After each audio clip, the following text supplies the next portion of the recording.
Jadi geng, masyarakat desa Ciptagelar ini memiliki kepercayaan terhadap padi. Jadi padi itu spesial buat mereka dan mereka memiliki budayanya sendiri untuk memperlakukan padi. Nah, masyarakat desa Ciptagelar ini percaya kalau padi adalah suatu hal yang sangat istimewa, bahkan harus dihormati dan dianggap suci bagi masyarakat.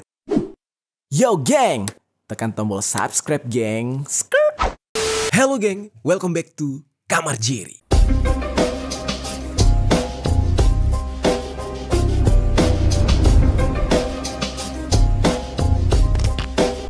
Geng, kita udah lama banget nih geng ya nggak ngebahas mengenai sesuatu yang unik dari Indonesia. Karena belakangan ini banyak banget kasus-kasus yang terjadi di muka bumi ini termasuk di Indonesia. Jadi sejauh ini kita ngebahas soal kontroversi terus gitu. Nah tapi hari ini gue pengen ngebahas sebuah topik yang sangat inspiratif dan juga positif banget gitu. Ini terlepas dari segala hal kurang mengenakan yang terjadi di negara kita. Tapi kita nggak boleh melupakan juga kalau sebenarnya Indonesia ini menjadi salah satu negara yang kaya akan sumber daya alam. Yang kalau semua sumber daya tersebut bisa dikelola dengan baik oleh orang-orang yang jujur gitu ya gue yakin 100% mungkin Indonesia akan setara dengan ya negara-negara maju lainnya. Misalkan kayak Singapura, Arab, dan Amerika bahkan gitu ya. Ya cuma sayangnya dalam pengelolaannya ya banyak praktik-praktik kecurangan atau korupsi gitu. Terus geng, Indonesia sendiri secara geografis itu sangat strategis ditambah dengan kekayaan alam yang melimpah. Nah, mengingat spesialnya letak daripada tanah air ini geng, hari ini gue pengen ngebahas sebuah desa nih yang berada di wilayah Jawa Barat, tepatnya di Kabupaten Sukabumi yang bernama Desa Ciptagelar. Nah, apa nih yang menarik dari desa yang satu ini? Kok sampai-sampai gue harus ngebahas di sini? Dan jujur gue seneng banget ngebahas tentang desa ini. Desa ini dikatakan memiliki sumber daya pertanian yang begitu makmur sampai-sampai hasil panen mereka itu diklaim bisa menjadi cadangan pangan untuk 95 tahun ke depan. Jadi anak cucu mereka dijamin gak bakal kelaparan. Dan masyarakat mereka selalu tercukupi kebutuhan pangannya sampai hampir 100 tahun nanti. Bagaimana bisa nih masyarakat adat Ciptagelar ini mengelola hasil panen mereka tersebut sampai mereka bisa memiliki cadangan pangan sebesar itu? Langsung aja kita bahas secara lengkap cerita dari Desa Ciptagelar ini di sisi lain.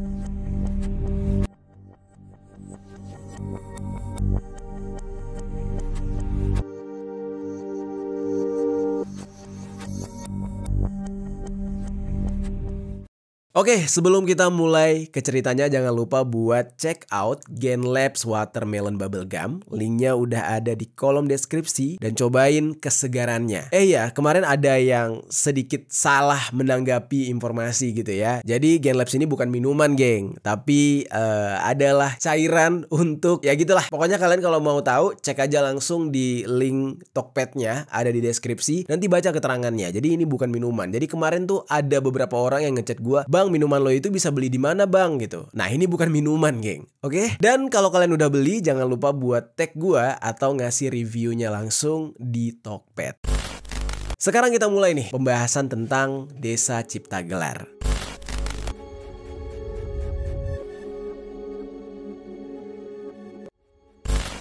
Nah jadi geng, desa yang terletak di Kabupaten Sukabumi ini yang bernama Desa Ciptagelar ini merupakan sebuah desa yang sangat indah. Dan mungkin kalian sudah membayangkan seolah-olah desa ini adalah desa yang masyarakatnya terisolasi karena kehidupannya kan bertani, terus juga benar-benar tradisional gitu. Dan peradabannya nggak maju, mungkin itu yang kalian pikirkan gitu ya. Tapi intinya kehidupan di sana itu sangat-sangat kontras dengan kehidupan perkotaan seperti Jakarta. Walaupun tidak terisolasi terisolasi. Dan justru menurut gue nih ya, kemampuan masyarakat desa di sana dalam bertahan hidup itu keren banget geng. Karena mereka bisa memanfaatkan segala sesuatu yang bersumber dari alam sebaik mungkin. Yang mana semuanya jauh dari teknologi canggih yang sebagian besar dari kita sudah bisa dengan mudah digunakan di kehidupan sehari-hari. Inilah yang terjadi di desa Ciptagelar geng. Yang mana ada salah satu hal yang sangat menarik dari desa ini, yaitu kemampuan untuk memiliki cadangan makanan yang cukup untuk 95 tahun ke depan. Kalau kita lihat dari foto dan video yang memperlihatkan ya kondisi dari desa Ciptagelar ini, kita bisa lihat kalau desa tersebut terletak di pegunungan yang dikelilingi oleh persawahan. Sehingga bisa dipastikan kalau lingkungan desa ini sangat subur dan masyarakatnya juga makmur. Ibaratnya nih ya, mereka itu jadi petani, nanam sendiri untuk makan sendiri. Jadi nggak untuk cari cuan. Di sana tuh cuan ya nggak terlalu berfungsi mungkin. Yang berfungsi itu adalah pangan gitu. Nah, jadi sebenarnya nggak heran kalau mereka ini memiliki cadangan makanan untuk 95 tahun ke depan. Karena terlihat dari ladang mereka, sawah mereka sangat subur. Tapi gue menemukan sebuah laporan dari 5 orang mahasiswa Universitas Gadjah Mada yang sempat melakukan riset langsung ke desa Ciptagelar, yang mana di dalam laporan mereka tersebut dijelaskan dalam pembangunan desa tersebut secara mandiri, masyarakat desa Ciptagelar ini menggunakan ilmu pengetahuan lokal, kepercayaan, pandangan hidup, dan adat istiadat yang memiliki nilai serta warisan dari para leluhur mereka. Mereka ini memanfaatkan sumber daya alam yang tersedia dan melimpah di lingkungan mereka itu untuk dipergunakan sebaik mungkin demi memenuhi kebutuhan dan aktivitas mereka sehari-hari. Dan dikatakan juga kalau desa ini bisa mandiri karena adanya upaya masyarakat dalam menjaga kelestarian hutan mereka, karena mereka memiliki keyakinan yang disebut dengan lewung tutupan. Nah, mungkin di sini ada teman-teman yang keturunan Sunda yang paham artinya apa, boleh tinggalkan komentar di bawah. Terus geng, bagi masyarakat Ciptagelar, hutan mereka itu memiliki peran yang sangat vital bagi kehidupan mereka, sehingga mereka itu wajib untuk memelihara hutan tersebut sebaik mungkin. Nah, begitu juga dengan sumber daya alam mereka yang lain, seperti dari perkebunan, persawahan, karena itulah yang menjadi nyawa mereka, geng. Jadi mereka itu nggak bergantung kepada, maaf nih ya, nggak bergantung kepada aturan pemerintah banget gitu. Yang kalau misalkan nih pemerintah bilang harga cabai naik, semuanya pada panik gitu. Nah, mereka tuh nggak berlaku itu. Mereka benar-benar menanam sendiri untuk kehidupan anak cucu mereka sendiri. Sumber pangan masyarakat desa ini berasal dari karbohidrat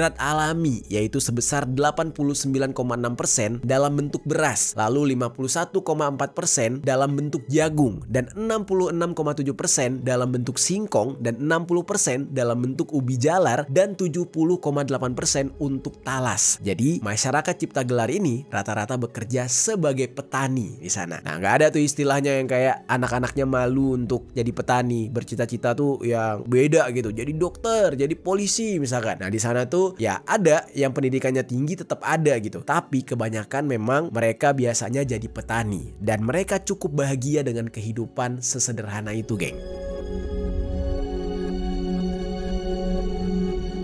Dan yang menjadi petani di sana juga bukan cuma laki-laki aja. Bahkan ada perempuan yang sudah menikah juga bekerja sebagai petani. Ada sebanyak 90,2% laki-laki yang bekerja sebagai petani, sementara perempuannya sebesar 41,5%. Jadi setengahnya itu perempuan. Sementara sisanya mereka itu bekerja ya macam-macam gitu, geng. Ada yang bekerja non-tani, ada juga yang menjadi pedagang, ada juga yang menyediakan jasa. Kalau para perempuan atau istri-istri mereka di sana itu 4,6%-nya memang bekerja sebagai pedagang atau membuka jasa. Nah, karena sebagian besar masyarakat Ciptagelar itu bekerja sebagai petani, sehingga sumber pangan utama mereka itu merupakan hasil dari pertanian mereka sendiri. Nah, lalu kemudian barulah lauk-lauk yang lain seperti sayuran dan juga hewan-hewan untuk mereka makan, itu mereka beli dari pihak lain. Nah, jadi misalnya kayak mereka butuh ikan, biasanya mereka bakal beli dari luar desa mereka. Tapi kalau untuk sayuran, padi, beras, wah jangan tanya deh, itu stoknya banyak banget.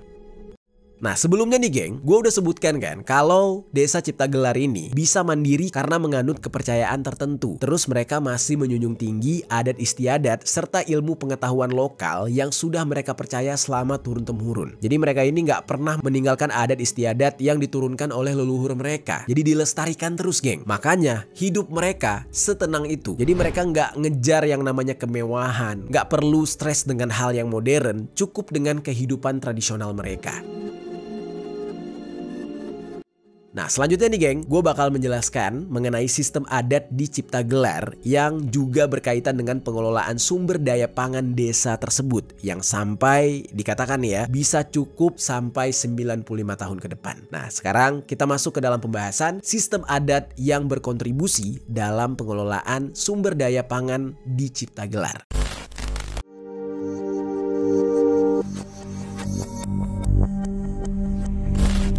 Jadi geng, Desa Ciptagelar itu adalah salah satu pemukiman atau kampung adat yang masuk ke dalam Kesatuan Adat Banten Kidul. Informasi lain menyebutkan ya, kalau Ciptagelar ini adalah sebuah nama pemukiman adat yang dijadikan sebagai pusat pemerintahan bagi kesepuhan adat Banten Kidul. Bahkan dikatakan kalau Desa Ciptagelar ini masih memiliki hubungan dengan kerajaan Sunda milik Prabu Siliwangi. Nah, sejarahnya kurang lebih kayak gitu. Dan lokasinya memang berada di daerah yang jauh dari lingkungan kota, tepatnya berada di pedalaman Gunung Halimun, Salak di bagian selatan dari pegunungan Kendeng di Jawa Barat. Desa Ciptagelar ini secara administrasi berada di Desa Sirna Resmi, Kecamatan Cisolok, Kabupaten Sukabumi, Jawa Barat. Nah, karena menjadi sebuah kampung adat, pastinya ada sebuah budaya yang dilakukan secara turun-temurun dan tetap dijaga oleh masyarakat sana di lingkungan sosial mereka yang wajib dijalankan oleh setiap orang yang tinggal di desa tersebut. Contohnya nih ya, misalkan kayak suku Baduy gitu. Nah, mereka ini masih menjalankan budaya mereka sampai sekarang. Bahkan aturan adat istiadat seperti itu harus dipatuhi oleh para pengunjung yang non-Baduy sekalipun yang datang ke sana. Jadi benar-benar harus ngikutin aturan gitu. Hal ini juga sama geng dengan yang terjadi di Desa Ciptagelar ini. Di desa ini ada seorang tetua adat atau yang biasa disebut dengan abah yang diangkat berdasarkan keturunan. Nah, jadi benar-benar kayak zaman dulu geng, kayak raja-raja gitulah yang tahtanya itu bisa diwariskan secara turun-temurun kepada anak-anaknya. Nah, terus masyarakat di sana geng masih memegang kuat adat dan tradisi yang sudah dijalankan selama kurang lebih 640 tahun. Jadi ini desa tua banget. Nah itu artinya mereka itu sudah melalui ya beberapa generasi. Dan yang jelas memang udah lama banget adat dan tradisi tersebut dijalankan. Makanya nggak heran kalau adat istiadat di sana sangat mengakar dengan sangat kuat di tengah-tengah masyarakat. Nah pasti kalian penasaran nih, apa sih adat istiadat yang mereka jalankan selama ratusan tahun ini? Jadi geng, masyarakat Desa Ciptagelar ini memiliki kepercayaan terhadap padi. Jadi padi itu spesial buat mereka dan mereka memiliki budayanya sendiri untuk memperlakukan padi. Nah, masyarakat Desa Ciptagelar ini percaya kalau padi adalah suatu hal yang sangat istimewa, bahkan harus dihormati dan dianggap suci bagi masyarakat. Ya, mungkin kalian akan berpikir, gila nih, masyarakat di sana menuhankan tumbuhan gitu, padi. Ya, tapi begitulah adatnya, geng. Dan memang bisa terbukti, ya padi bisa jadi beras dan beras bisa menjadi penghidupan. Dan itu semua bisa terjadi karena padi dianggap oleh mereka sebuah bagian dari kehidupan masyarakat mereka. Jadi padi ini adalah sesuatu yang memberi mereka kehidupan dan menganggap kalau padi itu layaknya manusia yang memiliki roh dan jiwa serta hidup dan memiliki bagian tubuh yang penting.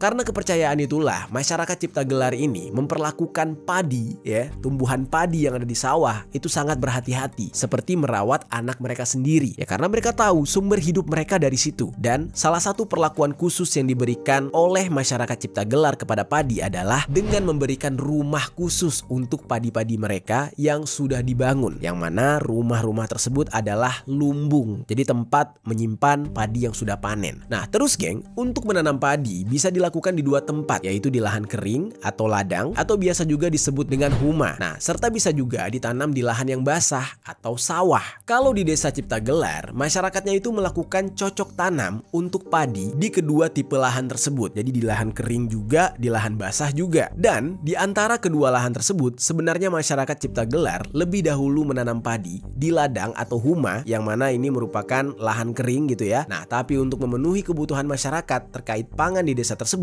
akhirnya masyarakat Ciptagelar mulai melakukan cocok tanam padi di sawah alias di lahan yang basah.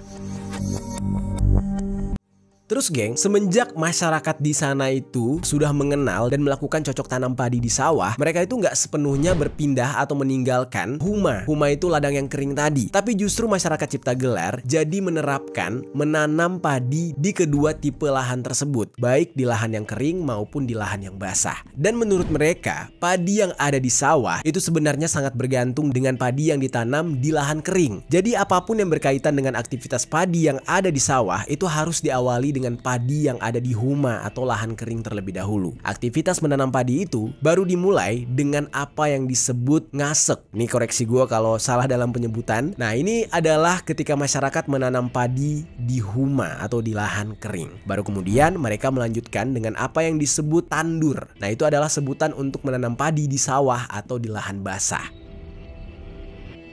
Terus, nggak cuma proses menanamnya aja, geng, tapi urutan tersebut juga berlaku ketika musim panen. Yang mana itu berarti panen pertama harus di huma terlebih dahulu atau di lahan kering terlebih dahulu, baru kemudian di lahan basah atau di sawah. Jadi nggak boleh tuh kebalik. Ketika musim panen atau masyarakat Cipta Gelar biasanya menyebut dengan ngunjal, seluruh hasil panennya itu baik yang dari lahan kering atau huma maupun sawah lahan basah akan dibawa ke pemukiman untuk dikumpulkan di sana. Masyarakat Cipta Gelar ini percaya kalau padi yang mereka tanam di lahan kering atau huma adalah padi yang dirawat oleh ibu bumi atau dewi padi. Nah, ada kepercayaan semacam itu, geng. Hal ini dikarenakan huma itu adalah lahan kering yang gak dialiri oleh air sama sekali. Nah, jadi itu kan biasanya bakal terlihat mustahil gitu kan. Tapi menurut mereka, setelah huma atau lahan kering itu ditanami dengan benih padi tersebut dibiarkan begitu aja, geng, agar tumbuh dengan sendirinya dan gak disiram sama sekali, ataupun ya selama proses tumbuh padi itu gak kena air gitu. Nah, makanya masyarakat Cipta Gelar percaya kalau padi tersebut dirawat oleh ibu bumi sampai akhirnya padi itu siap panen, walaupun gak mereka rawat pakai air. Berbeda dengan padi yang mereka tanam di sawah atau di lahan basah yang pertumbuhan padinya masih ada campur tangan dari manusia. Jadi nggak bisa dibiarin gitu aja, harus benar-benar diliatin, diairin gitu. Oleh karena itu, padi yang tumbuh di huma itu sangat disakralkan oleh masyarakat Cipta Gelar dan diutamakan penanganannya karena dianggap suci yang melibatkan kekuatan yang dimiliki oleh ibu bumi atau Dewi Sri tadi menurut kepercayaan mereka. Terus, lokasi untuk menanam padi di huma atau lahan kering ini sering berpindah-pindah setiap tahunnya. Nah, hal ini dikarenakan kondisi kesuburan dari huma itu sendiri yang terus-menerus berkurang setelah ditanami padi. Nah, ketika datang masa panen atau ngunjal, padi yang sudah dipanen akan dibawa ke pemukiman lalu disimpan di dalam lumbung atau yang mereka sebut dengan kata luit. Jadi, ada 3 jenis luit di desa tersebut, yaitu ada luit jimat, yaitu lumbung kesepuhan, ada luit rurukan atau lumbung adat, dan luit warga. Nah, dikatakan nih, kalau jumlah dari luit rurukan dan luit warga itu terus bertambah setiap tahunnya. Tapi rata-rata setiap kepala keluarga itu memiliki 2 luit dengan kapasitas kurang lebih 2 ton padi. Wah, gila. Ini satu kepala keluarga udah punya 2 ton, buset. Buat makan berapa tahun tuh, geng. Terus, geng, di Cipta Gelar sendiri ada salah satu aturan adat yang wajib ditaati, yaitu ritual yang disebut dengan ngadiuken. Nah, ngadiuken ini adalah ritual meletakkan padi di dalam luit yang diambil dari huma maupun dari sawah. Dan ngadiuken ini adalah ritual sakral dalam prosesi budaya padi milik masyarakat Cipta Gelar. Nah, kalau ada masyarakat yang tidak menanam padi huma atau tidak menghasilkan padi huma di lahan kering yang jumlahnya mencukupi, nah dilarang untuk menggelar ritual ngadiuken ini. Hal itu menyebabkan hasil produksi dari padi huma sangat dianggap penting, geng, bagi masyarakat Cipta Gelar. Nah, meskipun ya hasil yang diperoleh dari panen ketika menanam padi di huma atau lahan kering hanya berjumlah 1 ikat aja, tapi ritual ngadiuken ini sudah harus dilaksanakan. Selain ritual ngadiuken, ada lagi tradisi yang dijalankan oleh masyarakat Cipta Gelar, yaitu upacara seren tahun. Upacara seren tahun ini sendiri berasal dari kata seren dan tahun yang digabungkan jadi satu, yang dalam bahasa Sunda, seren itu berarti menyerahkan dan tahun itu berarti tahun. Jadi menyerahkan tahun artinya. Ya, dengan kata lain, ini merupakan upacara serah terima dari panen tahun lalu untuk tahun depan. Dan upacara ini sudah berlangsung sejak 655 tahun yang lalu, geng. Dan ditunjukkan untuk mengungkapkan rasa syukur atas hasil alam atau panen yang mereka terima. Nah, seren tahun ini juga sebagai sebuah upacara yang dimaksudkan untuk melepas tahun yang sudah dilalui dan menerima tahun yang akan datang atau tahun baru.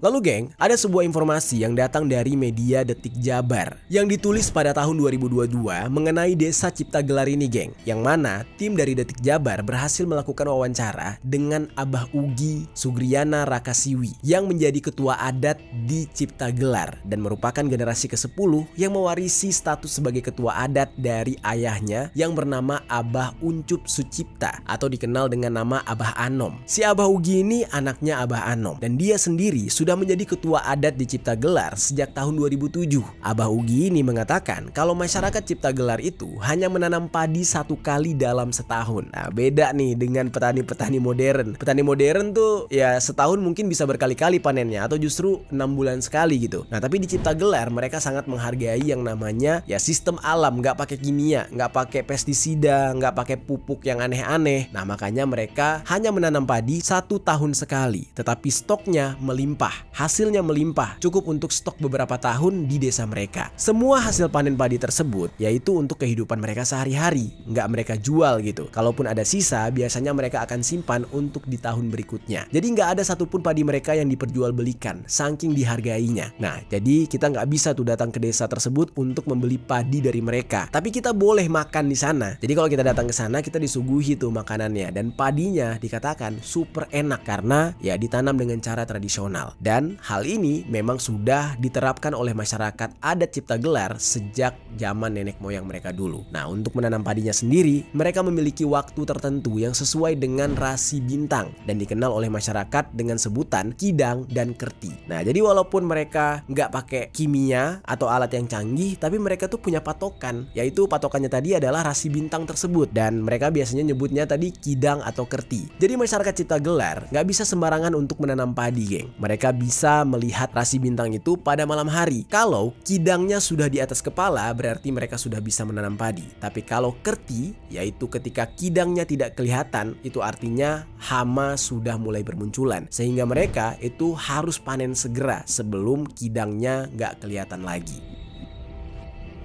Terus geng, selain 2 upacara yang sempat gue sebutkan sebelumnya, ada beberapa upacara lainnya yang dilakukan oleh masyarakat Cipta Gelar, yaitu upacara Sapang Jadian Pare, yaitu syukuran penanaman padi pada waktu 1 minggu saat benih padi yang ditanam mulai tumbuh. Nah, kemudian ada lagi Pare Nyiram, yaitu syukuran ketika benih padi mulai tumbuh subur. Lalu ada lagi yang disebut dengan Mapak Pare Bekah atau syukuran saat padi siap dipanen. Nah, terus ada lagi Mipit Pare, yaitu syukuran setelah menanam padi. Kemudian ada lagi Nganyaran atau syukuran besar bagi simbol pertama kali menikmati hasil panen pada tahun tersebut, di mana ketika upacara itu dilaksanakan, ibu-ibu yang memasak nasi dilarang berbicara satu sama lain dan dianjurkan ketika memasak ini sambil menyirih atau mengunyah sirih geng. Wah gila ya, kuat banget adat istiadatnya. Terus nggak cuma upacara dan keyakinan yang dianut oleh masyarakat Cipta Gelar aja, mereka juga memiliki satu dapur bersama. Kebayang gak tuh? Keren banget ya. Itu sekampung punya tempat masak atau satu dapur bareng-bareng. Dan di dapur tersebut nggak pernah ada yang berhenti memasak. Jadi setiap hari itu desa dipenuhi dengan makanan. Anak-anak mereka sehat-sehat dan mereka juga nggak pakai kompor. Jadi benar-benar pakai kayu bakar, cara tradisional untuk memasak. Nah nantinya seluruh orang di desa itu juga akan makan di dapur bersama itu, sehingga mereka itu nggak makan di rumah atau nggak masak di rumah. Jadi setiap hari makanannya ada terus di dapur bersama itu. Dan hal ini bukanlah tentang memasak atau makan aja geng, tapi juga menjadi simbol dari kehidupan yang terus berjalan dan hubungan yang harmonis dengan alam. Bahkan kayu yang mereka pakai untuk memasak juga nggak diambil dengan asal-asalan. Masyarakat Cipta Gelar memastikan ketika mereka mengambil kayu itu tidak merusak ekosistem yang ada. Nah meskipun namanya desa, kalian jangan menganggap remeh desa Cipta Gelar ini geng, karena gara-gara desa ini ada sebuah stasiun radio yang diberi nama Radio Suara Cipta Gelar yang dibangun pada tahun 2005 dan menjadi sarana komunikasi yang penting bagi masyarakat adat yang ada di sana. Jadi ya kemajuan teknologi juga masuk di sana. Saluran radio ini juga sudah mendapatkan lisensi dari Diskominfo Kabupaten Sukabumi dan sudah resmi menjadi radio komersial di daerah tersebut. Terus selain itu, mereka juga udah punya alat elektronik walaupun mereka hidupnya tradisional. Jadi mereka udah punya media TV lokal yang bernama Ciga TV yang sudah ada sejak tahun 2008. Ciga TV itu banyak menayangkan dokumenter mengenai keseharian masyarakat desa, terus memutar lagu-lagu serta edukasi mengenai lingkungan. Jadi tayangan TV-nya aja tuh positif, nggak ada tuh sinetron-sinetron yang settingan-settingan tuh, nggak ada. Di sana tuh semuanya positif. Terus kemudian kerennya ya, di desa ini mereka itu mengandalkan sinar matahari dan air untuk dijadikan sebagai sumber energi listrik. Nah jadi masyarakatnya itu udah pinter geng, nggak ketinggalan zaman gitu. Dan salah satu energi ini menjadi sumber daya bagi masyarakat untuk bisa mendapatkan wifi dari hasil kerjasama masyarakat Cipta Gelar dengan beberapa desa yang berada di sekitarnya. Nah jadi kalau kalian pikir desa ini nggak terjangkau listrik, nggak terjangkau internet karena berada di daerah yang jauh dari perkotaan dan masih menggunakan obor atau lampu minyak, ya kenyataannya nggak gitu geng. Mereka ini hanya mempertahankan gaya hidup yang sederhana sesuai dengan adat, tetapi mereka juga mengikuti perkembangan zaman. Bahkan yang lebih kerennya, mereka itu menghasilkan listrik mereka sendiri tanpa mengandalkan listrik dari PLN. Nah masyarakat Cipta Gelar ini benar-benar memanfaatkan semua yang tersedia di alam untuk menunjang kebutuhan mereka sehari-hari, dan tentu merawat sumber daya tersebut sebaik mungkin agar tetap terpelihara, agar kehidupan mereka terus berlanjut.